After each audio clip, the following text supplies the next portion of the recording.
Welcome to Make the Grade with the Success Doctor, Stephen Green, where you'll discover actionable strategies to help your student to reach their academic goals, to excel at standardized testing, and to plan for the college admissions process painlessly.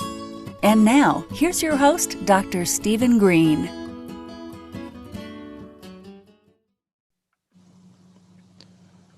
Hey, everybody.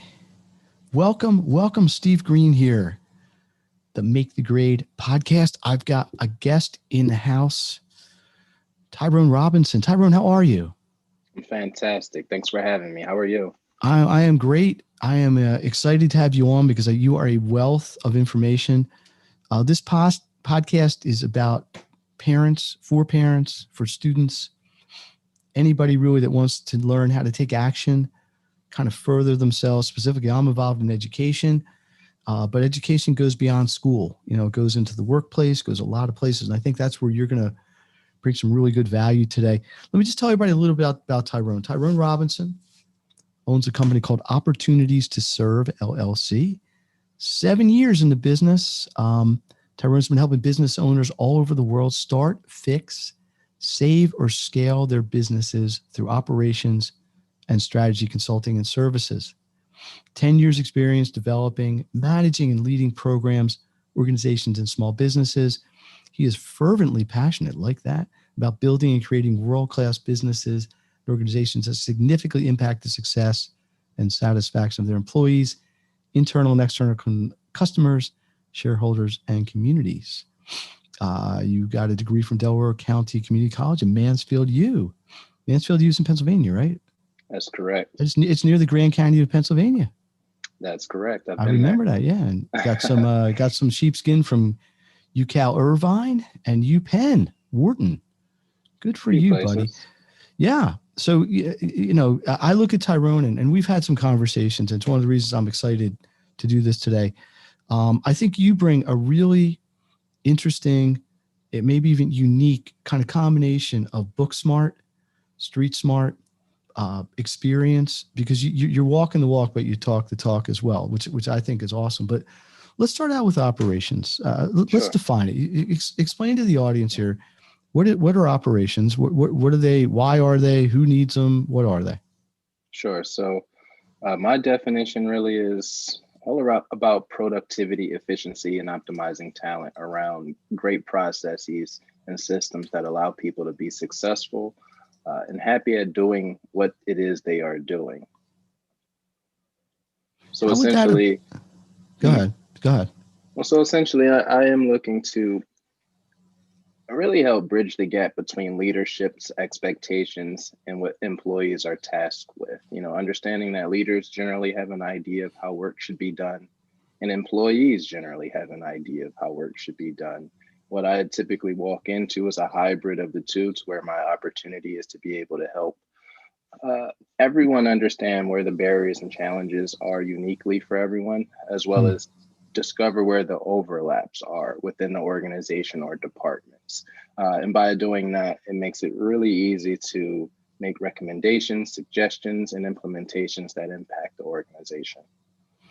Can you give without revealing any confidentiality or anything, can you give an example of how you've maybe a case study, if you want to call it that, of maybe a business you've gone into and they had a certain culture or a certain issue that you addressed and how you were able to improve that and get them, all focused and everybody on the same page? Sure. So I work with the current client now for about, let's call it 3-4 years. When I walked in there, I was recommended by their marketing team, who was really having trouble reaching the owner of the company for that collaborative piece so that they could do their job better. Understanding that marketing really does require a good amount of collaboration to understand the organization they're representing. This company happens to be one of those companies that really needs to invest quite a bit into marketing. So that relationship needed to be established. However, because that leader wore so many hats in the business, they were pretty much unreachable, therefore hurting the benefits that the marketing company could offer. So, they said to me, hey, you'd be the perfect person, because what I'm dealing with is what you actually helped with. And in her case, it was about figuring out ways to get her out of her business so she can run her business and or scale and grow it, right? So, Interesting. At that point that I walked into that relationship, she was actually 3 months from considering closing. She had suffered over $1 million loss the year prior due to a fire, loss of inventory, and so on and so forth. So it was a rough year. And I was tasked with helping to save the business. And, the really big opportunity there was operations. So for that case, it was initially a mapping process, understanding how anything happens, who's involved, what's involved, what systems, what tools, everything, understanding what was going on in the organization. So we literally mapped out all of her behaviors, where her time was being spent, what she was doing, how she was doing. But we also mapped out all of the processes in the business. And again, figured out we had several opportunities to put people in better positions and or bring people on for positions that didn't exist. And we also had to figure out the systems piece of it because of the business or the nature of the business. This business is promotional products and corporate gifting. So it's two businesses that's being run under one roof. And we wanted to be able to have everything speak to each other in terms of systems so we could capture that data in one place.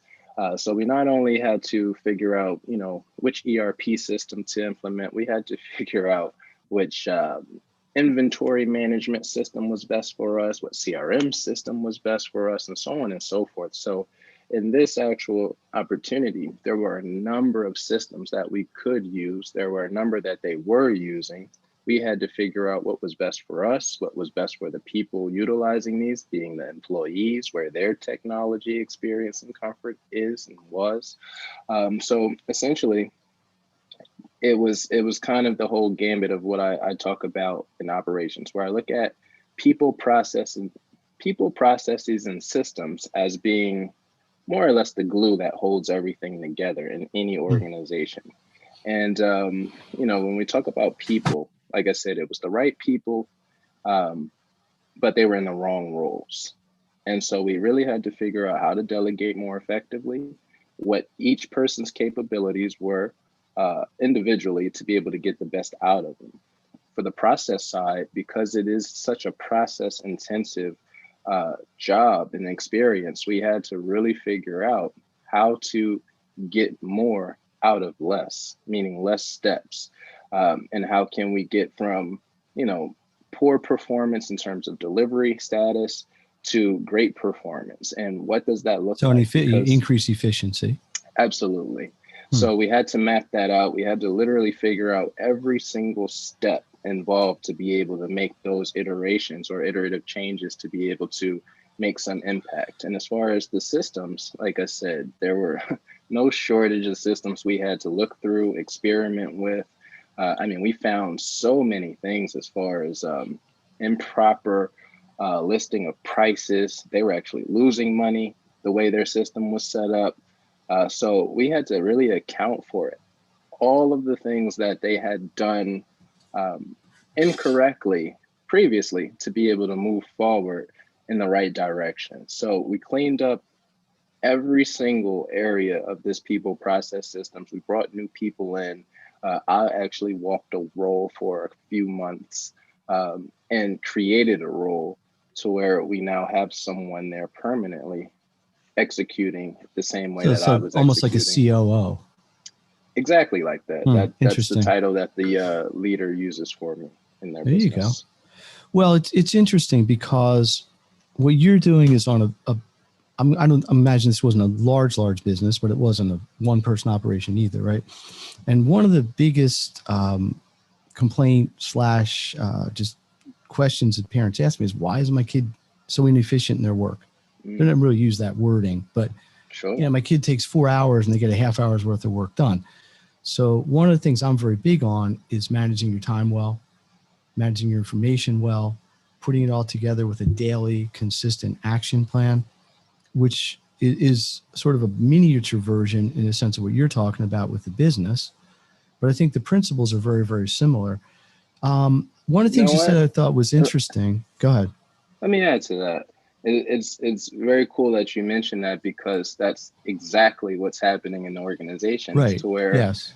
the finger is 9.5 times out of 10 pointed directly back to the leader in Right. that instance where their employees aren't being productive and so on. And that is because, generally speaking, um, the employees aren't provided with the right tools and resources to be able to execute in the way that the leader is expecting them to. Right. And So that's the because same. almost like it's like a vicious circle. The owner gets mad Mhm, because the salespeople aren't producing, but the salespeople don't have the tools, the infrastructure, and the support exactly. to produce, and then it just spirals in the wrong direction. Exactly. So And it's you the can come same in in the and household. yeah, well, I think it'd be the same any place. So, and also what I find is detrimental is when the parents, each parent, like the mother, the father, whoever, are not on the same page in terms of their viewpoint of what the child's processes and procedures, and as you call them, operations.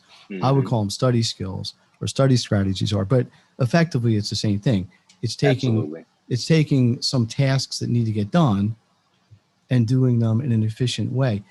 Um, And that's why the communication piece is so important in my delivery because yes. I don't just speak and meet with leaders to be able to create some top down hierarchical approach and delegate that to the employees. I take as much input from the employees as I do from the leaders, and I'm speaking to the person, pushing the broom at the end of the night to be able to collect insight and get everyone on the same page and understand what page everyone is on so I can catch everyone up. So, same as your example with the parents, two parents Mm-hmm. have different ideas. You know, it would be helpful for everyone to get on the same page and understand. It's a topic I have to talk about pretty frequently with parents because often you'll get the one parent who's kind of like, I don't know, the drill sergeant type, and Hmm. then you get the one parent who's the kind of mellow one, and of course the kids always go to the one that they can get the most away with, right? I'm Um, experiencing this now. yeah, well, that's another conversation, Tony.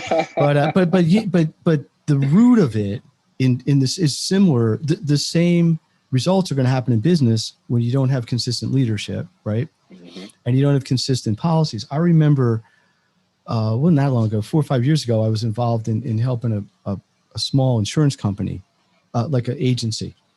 And what happened was they had 4 salespeople. None of them had the same sales process.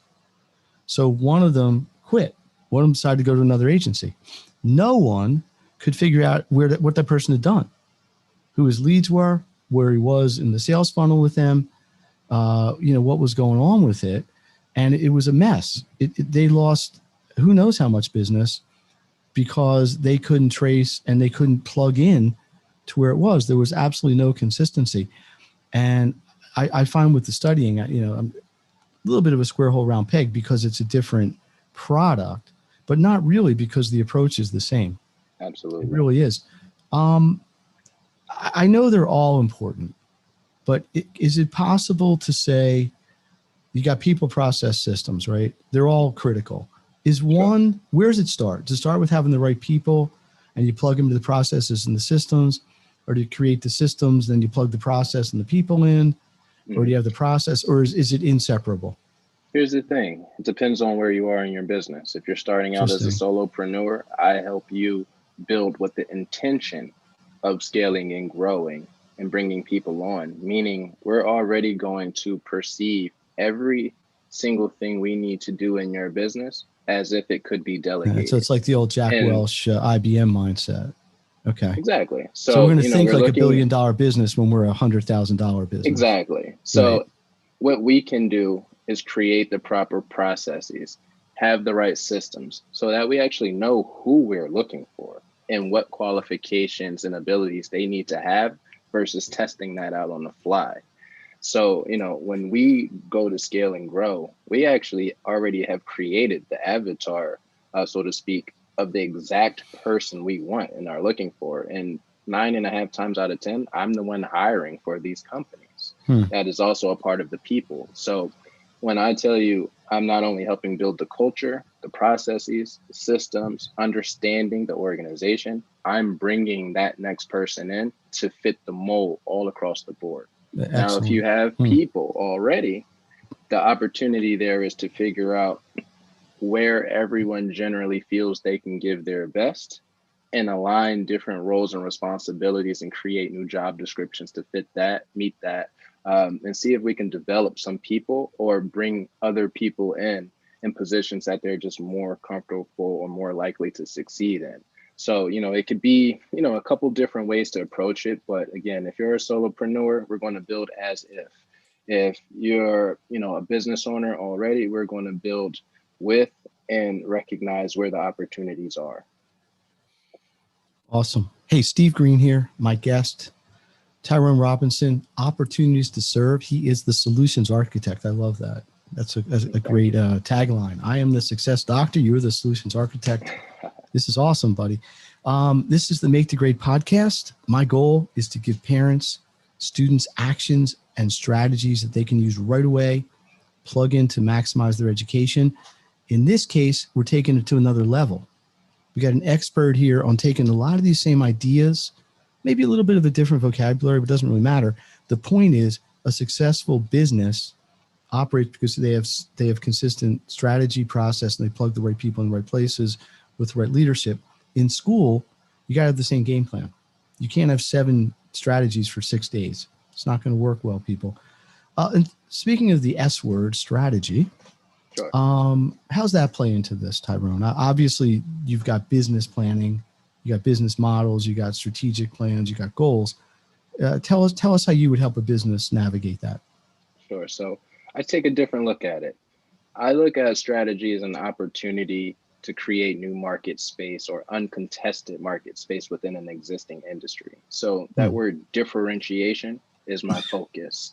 And what I want businesses to think about is when you're building your business or if you're in business, whatever industry you are in, you're competing on a number of key factors, maybe between 8 to 12 key factors that everyone in said industry is competing on, meaning they're spending time, energy, resources, and assets to be able to develop these pieces. What I help business owners do is actually take a different approach, meaning we're going to look at these key factors, but we're going to also figure out what we can maybe raise, eliminate, reduce, or create within these key factors to create divergence between us and our quote unquote competitors. I more or less call them people in our brand neighborhoods, meaning the businesses that I work with, we don't necessarily acknowledge competition because we are delivering business in a way that our competitors aren't. And so strategy for me starts with differentiation, building toward an opportunity to break down barriers and challenges that your industry presents to a customer base, a non-customer base, or a customer base that could be more or less ready for that next big thing so they can leave where they are now. So if you think about, the difference between Starbucks and Dunkin' Donuts, right? Dunkin' had a 20-year head start on Starbucks. Starbucks, made 20 billion more than Dunkin' last year. Most business owners don't have an opportunity to be $19 billion worse than their competitor. However, when you look at the two models, they're significantly different, and what they're differentiating on is significantly different. Interesting. I won't bore everyone, but if I can give 1 point for each, Dunkin' Donuts consistently delivers in the area of speed. That America runs on Dunkin', there's no coincidence that is their most successful campaign. So if you're a busy person, you don't have to stand there waiting 7 minutes for your mochaccino, $18. In fact, you're only going to wait 4 minutes and 30 seconds with Dunkin' from order to completion. And that is the fastest window time of all fast food. Interesting. So the person who loves Starbucks and has to get to work in 7 minutes, and they have a Dunkin' on one corner and a Starbucks on the next, intuitively knows what their decision needs to be if they don't want to be late to work. Because their time is more important than the money. Absolutely. Gotcha. So, when a Starbucks comes in, they say, well, what's Dunkin' doing? How can we fit in this industry and what don't we need? Well, they pretty much said we don't need to be, in that fast food orientation. We don't need kitchen equipment. In fact, instead of investing there, we'll just invest in higher quality coffee, cappuccino machines, etc. They're going to emphasize quality, customization, all the things that we literally So it's the desirous whole idea customers that today. it isn't just somebody pouring your coffee, it's the barista. I'm not going to Absolutely. pronounce that. Now you've got like a concierge coffee maker Absolutely. who might be, and this is not supposed to be an insult at all, but it might be a 17-year-old kid who got trained for 15 minutes on making coffee, but they're being positioned as an expert kind of person doing this. Whereas the person in Absolutely. Dunkin', nobody's going to mistake them for some coffee expert. That's a But nobody fact. wants them And, to be. I think that's your point, is that's their brand. absolutely. Their brand is, you And, want a quick, solid cup for $3 less, come here. You want the pampered treatment and pay extra for the name and the titling. You got it. absolutely. And the baristas are, at Starbucks trained to make over 40,000 different combinations of whatever Really? they have to offer you. Dang. Absolutely. So, you can't get any more custom than that. We're in an on-demand economy where we want things now and we want it the way we want it. And the landscape has changed, right? More people do business out in the community than Right. they're forced to work in an office. So, they made a comfortable environment, which, 9 times out of 10, people are going to ask you to meet at Starbucks versus Dunkin' for a legitimate reason. It's just more comfortable. It may be loud in some cases, but still, it's more comfortable. There's the Wi-Fi, and there's an expectation of you doing that You thing. know what it is? You know what the word is? It's more of an experience, Exactly. as opposed to Exactly. a place you just go to get a cup of Joe, right? Exactly. Hmm. So, Which is all part of their differentiate. brand. Gotcha. Absolutely. And, I'd argue that most of us spend our money at highly differentiated brands. And it's just the fact that that's the way it is. If you can appeal to a customer base differently than the next person in your brand neighborhood, that's what they're going to communicate. Your brand is what they're communicating. So part of your So strategy as a consultant, as the solutions architect, is to develop this differentiation and what the perception of the public would be about the business. So that's, people say, I want this particular service. I want this, I'm going there. And we're not even absolutely. concerned about what the guy down the street is selling or what their branding is, because it doesn't matter, because your advice has branded these people so strongly, it's almost impenetrable that way. Absolutely. And even in a year like this year, at best, one of my clients is up 120% this year.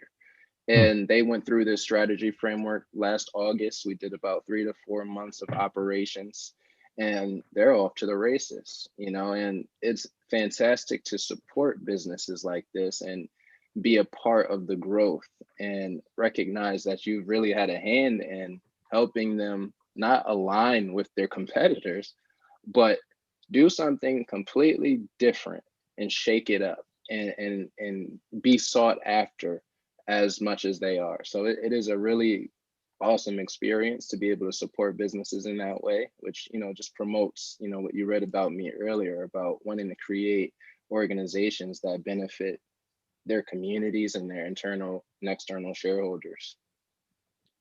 Coming up on a time cap here, because Tyrone is a busy guy. He's got to call us some major players in about 5 minutes here. But let me ask you this. Is there any advice? Talk to the parents out there. Sure. I know you're a family guy, right? Yep. I think, right? So, we're getting some legit info here. This is, what would your advice be to parents? So we're going to kind of bridge the gap here from a corporate strategist to corporate operations person. What would you tell the parents in terms of implementing this at home? I have my own ideas. I've talked about them ad infinitum on my podcast. And like I said, time management info, whatever. But what's your advice kind of being in the trenches and kind of, you're out there helping businesses during the day, you're at home taking care of that at night with the family. Can you apply the same principles? Because I know how it goes. You get, not you, but everybody gets so in the zone of how they think and how they promote and how they present ideas. And then you come home and you want to have the same efficiencies in your house, right? Sure. So it's really about, to me as a father of a 9-year-old son on the autism spectrum, I'm always looking to listen first, observe second, act third. I love that. Supporting people, meaning my son and his mother, right? these are two things that are high up on the hierarchy for me. And so I'm a listener. I don't necessarily make decisions for everyone as much as I will ask for their input and collectively make that decision together.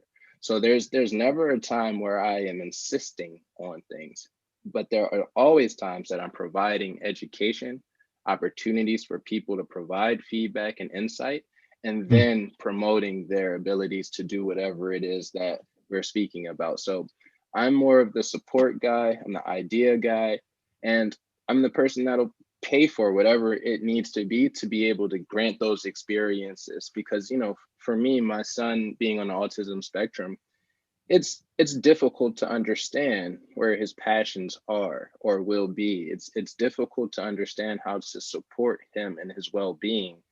And the best option that I've been able to figure out is let him tell me, you know, give him an opportunity to have options and describe which of these options are best for him if he can. And if he can't, allow him to have those experiences uniquely, and then do whatever it takes to continue to push him in the direction that he's choosing to be pushed in. So, you know, my son, he literally controls everything from what he eats, what and where and when he goes anywhere. I mean, he's in full control as a 9-year-old. But I give him that because, again, I don't want to push him in any direction as much as I want to support him in a direction that he chooses and build that infrastructure around him. I love it, man. It's awesome advice. I hope I get this right. Listen, observe, act, right? I think that's Yes, the sir. word. Yeah, that is so simple, yet so difficult to do sometimes, especially when emotions get involved. And, you know, there's kind of an alpha person and a not, you know, In my it's just great opinion, advice. there's just no room for alpha, in my opinion. No, I get that. But sometimes when people emotions get going and, you know, go Sure. do your homework, you know, Sure. I mean, we've all been there. And that's you know. just an internal battle that we all have. I Right? hear How can you. we get rid of ego? How can we get rid Right. of, you know, these feelings that are pushing us toward acting without listening? Right. Well, I'm just saying, like, it's easy in theory to understand this Absolutely. when you're in a closed, contained environment. That when the heat of it, in any relationship, you know, Absolutely. because I used to do some clinical counseling, and people can be very level-headed, and then something flips the switch, and they get angry, and it, you know, goes off the rails. But Tyrone, this was awesome. I know you got a time cap. I'm hoping maybe we can come back and do a part 2 on this, because I think there's so much more we can explore. But I think you've done a fabulous job of explaining, you know, in very broad strokes, how you can help a business. I think the same principles apply to students and families, and it gets taught originally at the academic school level. So people that can learn this younger are going to be able to adapt to what you're trying to bring into these businesses later. So it all fits. It all is like one giant thing. You want to plug anything? You want to tell people how to get a hold of you? I know you got a website, opportunitiestoserve.com, right? Yep. And the shorter version is www.opp2s.com. Ops too. Okay. You can find me on LinkedIn, Tyrone Martin Robinson III. You can find me on Facebook, Opportunities to Serve Facebook page. You can find me on Instagram, OPP2S, and Twitter, OPP2S. Gotcha. Or you can reach out to Dr. Green, and he can. I will happily make the reintroduction, and all this will be in the show notes. People usually know that. Perfect. Listen, let's do this. I hope to get you back on the podcast again. Steve Green, Make the Grade podcast here. Tell parents, students, families, learn information, take actions they can use right away, not tomorrow. As soon as you get done listening to this, you got some great ideas here for operations, processes, systems, all the things we've been talking about, hearing from another expert in the field. I love it. Tyrone, thank you one more time, and I appreciate you coming on. Everybody, look out for the next episode, and you know, you're welcome, and we'll do it again. So yes, sir. I'm going to sign off here. Let's get the Make the Grade theme. First of all, let's get a big hand for Tyrone. There we go. Appreciate you coming on, and we'll see you next time. Thanks, everybody. Sounds good. Have a great day. You've been listening to Make the Grade with the Success Doctor, Stephen Green. If you enjoyed this episode, be sure to subscribe. For more resources and support, please visit makethegrade.net.